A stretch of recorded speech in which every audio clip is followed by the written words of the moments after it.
วัยดีน้องเองมีชื่อว่าเฮาบุญเลิมจันทศักดิ์ซึ่งจะมาร้องเพลงที่มีชื่อว่าเพลงฮักสองเฮานั่นเองเนาะซึ่งจะเป็นในตอนนั้นรับฟังกันเลย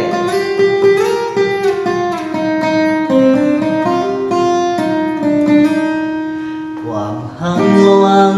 สองเฮามันบ่คือเขาคนหาทั่วไปที่จับมือกันอย่างก้าวไปไม่ใส่ก็ไปพร้อมกันส่วนทางของสองเฮานี้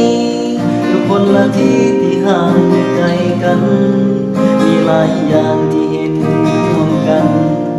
สุดท้ายนั้นได้แค่คิดฮอด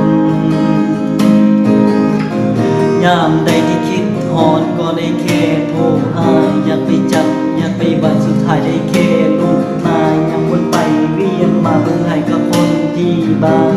กินบ่แซนนอนบ่หลับบ่ได้กินฮอดตอนอยู่เคียงนาบนที่เฮาล้มกันเฮานั่งอยู่เทิงหลังคาคำสัญญามือนั้นยังจำบ่ลืมละวันเลนไทน์ปีนี้เจ้ายังได้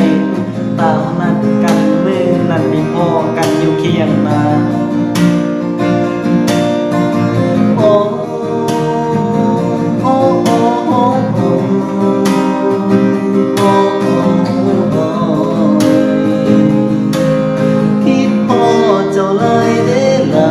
คิดมองเกี่ยวตาให้ดีเด้อคำอายยังจนยังจำทุ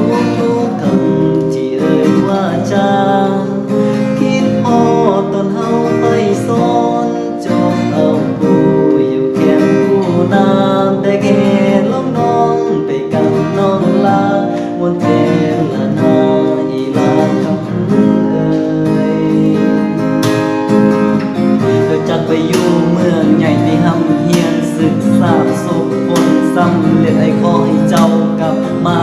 โอเมพี่น้องมันนั่งคองคอยทางยังคอยท่าเบิ่งเจ้าได้ไปปริญญาต้องกองทุนกลับมาพัฒนาบ้านเฮาพัฒนา